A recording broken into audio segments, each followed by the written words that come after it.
Hello, English learners. Welcome back to English Pod. My name is Marco. And I'm Arica. And today we're going to be talking about a very special topic.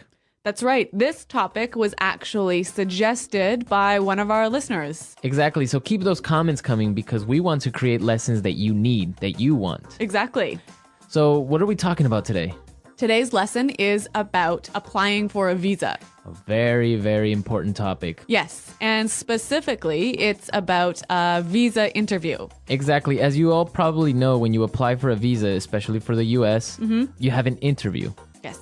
Where you have to answer some questions. Yes. And that's what we're going to be talking about today. So before we jump into the dialogue, let's take a look at vocabulary preview. Vocabulary preview. Okay, so let's talk about visa.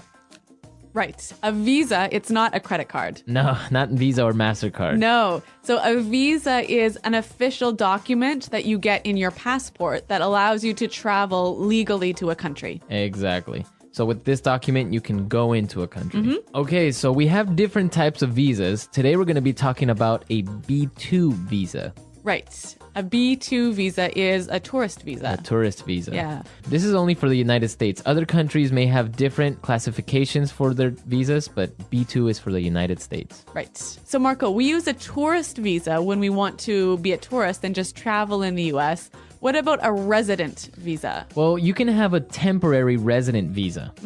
Like, for example, an F1. Yep. An F1 is for foreign exchange students who go and live in the States maybe for a year or do a MBA for 2 years or 3 years. So that's an F1 visa. You can also get a J1 visa, which is a temporary exchange visitor. Okay. So it could be to maybe do some temporary work for 2 or 3 months and then go back to your country. So basically, a resident visa allows you to live in that country. Yeah, you can live in that country legally for a determined time. Okay, so let's listen to our dialogue. Where are we going to be exactly? In this dialogue, we're going to hear two people, a visa officer and a person who's applying for the visa. Now, the person who's applying for the visa has an accent, right? Yes. But this is really good practice for helping you to understand people with different accents. Exactly. So let's listen to the dialogue and then we'll come back and explain all the great vocabulary.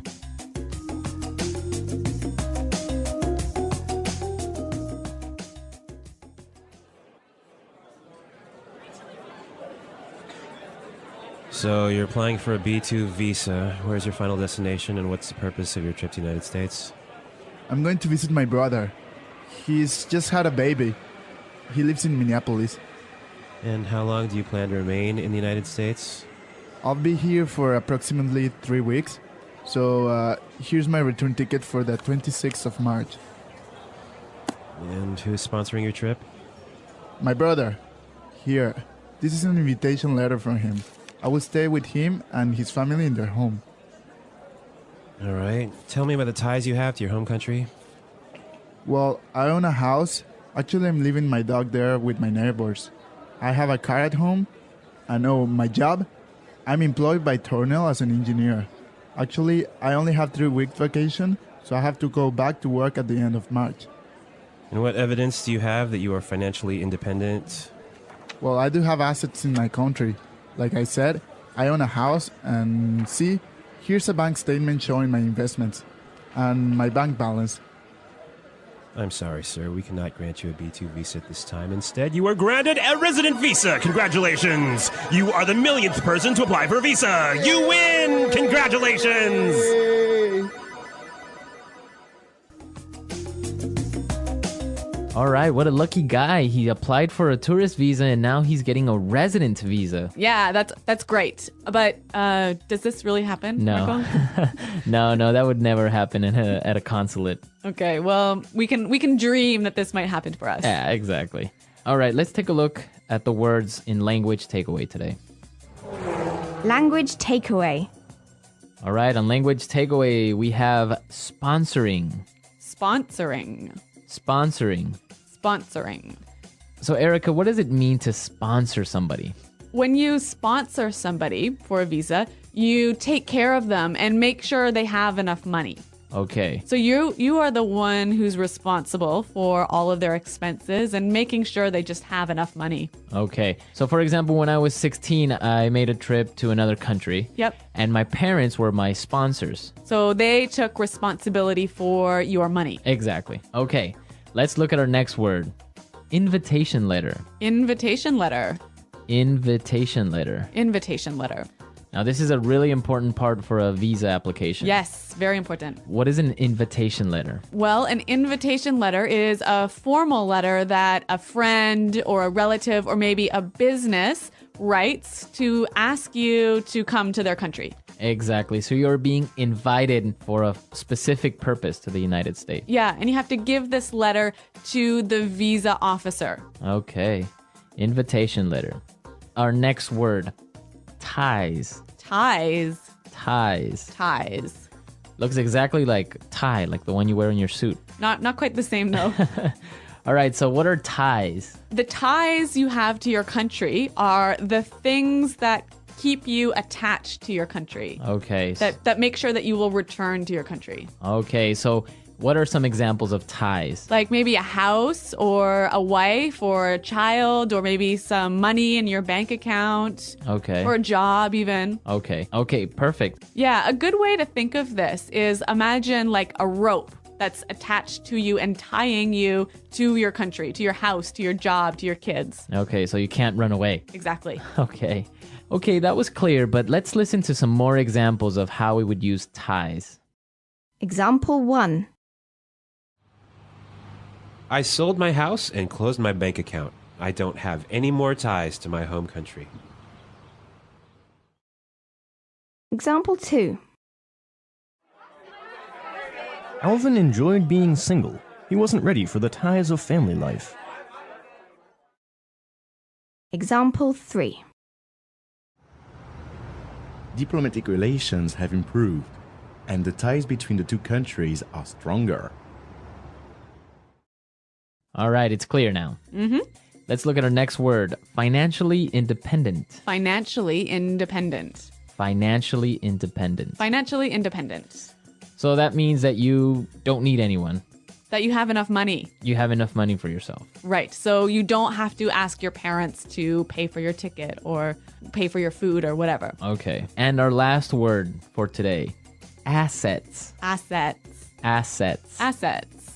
Okay, so your assets are kind of like your ties. Right. There are things of value that you own, things that are expensive that you own in your home country. So it would be a house, Yep. a car, Yep. Maybe stocks or investments. Okay, so all of those things are your assets. Okay, so we've seen a lot of great words, and I think it's time for us to listen to our dialogue again. We're going to slow it down for you. Yeah, this will help you understand it a little bit better.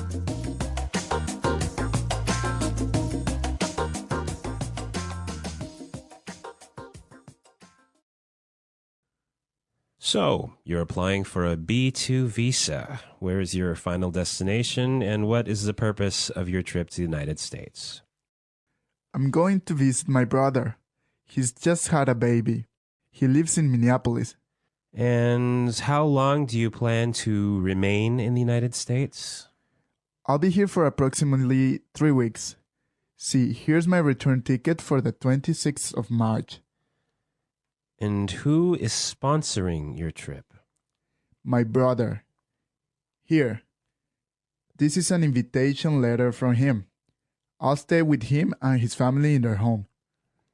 All right. Tell me about the ties you have to your home country.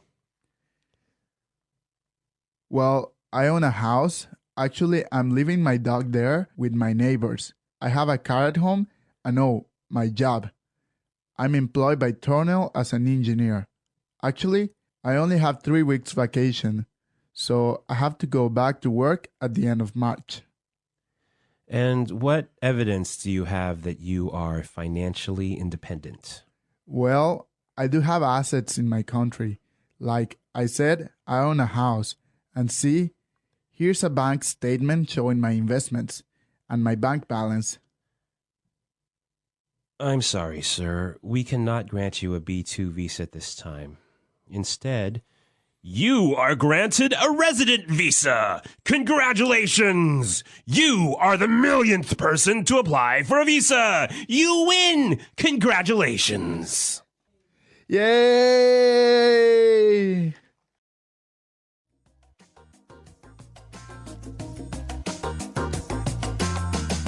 Okay, today we're not going to do our regular toolkit like Fluency Builder or putting it together. No, we're going to do something a little bit different today. We're going to talk about the questions you will probably be asked at an interview for a U.S. visa. Yes. And the useful language that you can use to answer these questions in a good way.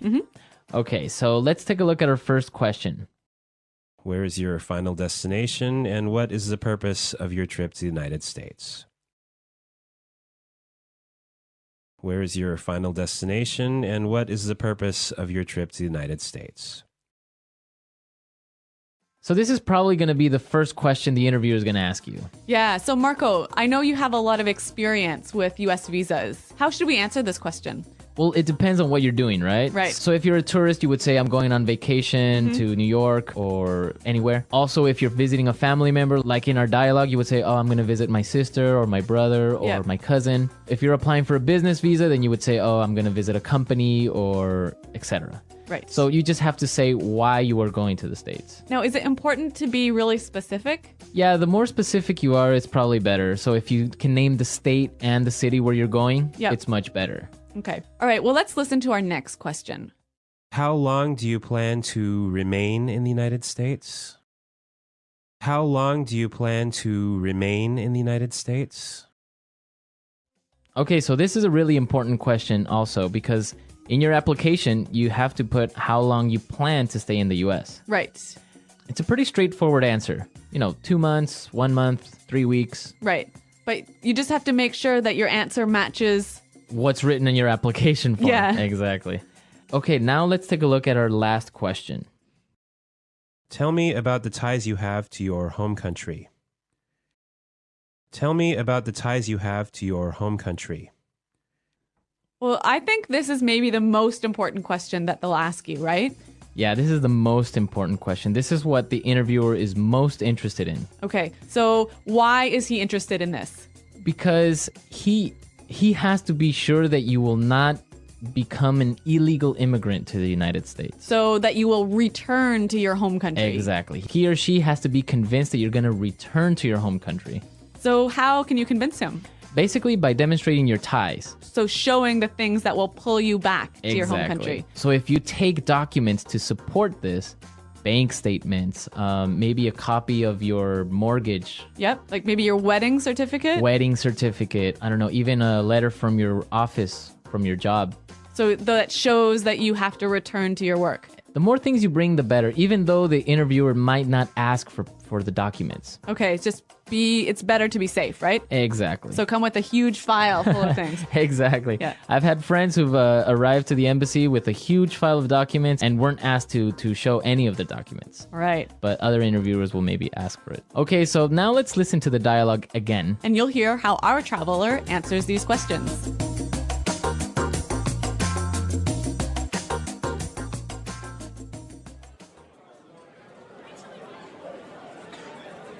So you're applying for a B2 visa. Where's your final destination, and what's the purpose of your trip to the United States? I'm going to visit my brother. He's just had a baby. He lives in Minneapolis. And how long do you plan to remain in the United States? I'll be here for approximately 3 weeks. So here's my return ticket for the 26th of March. And who's sponsoring your trip?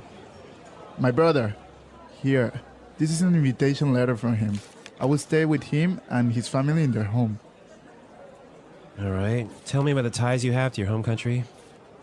Well, I own a house. Actually, I'm leaving my dog there with my neighbors. I have a car at home. I know my job. I'm employed by Tornell as an engineer. Actually, I only have 3 weeks vacation, so I have to go back to work at the end of March. And what evidence do you have that you are financially independent? Well, I do have assets in my country. Like I said, I own a house, and see, here's a bank statement showing my investments and my bank balance. I'm sorry, sir. We cannot grant you a B2 visa at this time. Instead, you are granted a resident visa. Congratulations. You are the millionth person to apply for a visa. You win. Congratulations. Yay.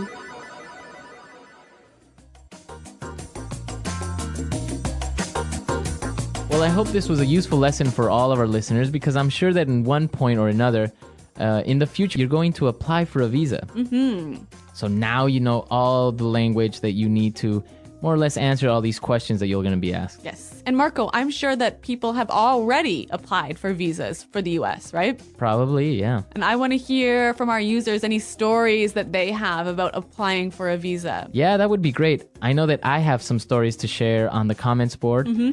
And we want to hear your questions and comments and any suggestions. So visit our website at englishpod.com and Marco and I will be there to respond to you and answer your questions. Well, everyone, thanks for listening, and until next time, goodbye.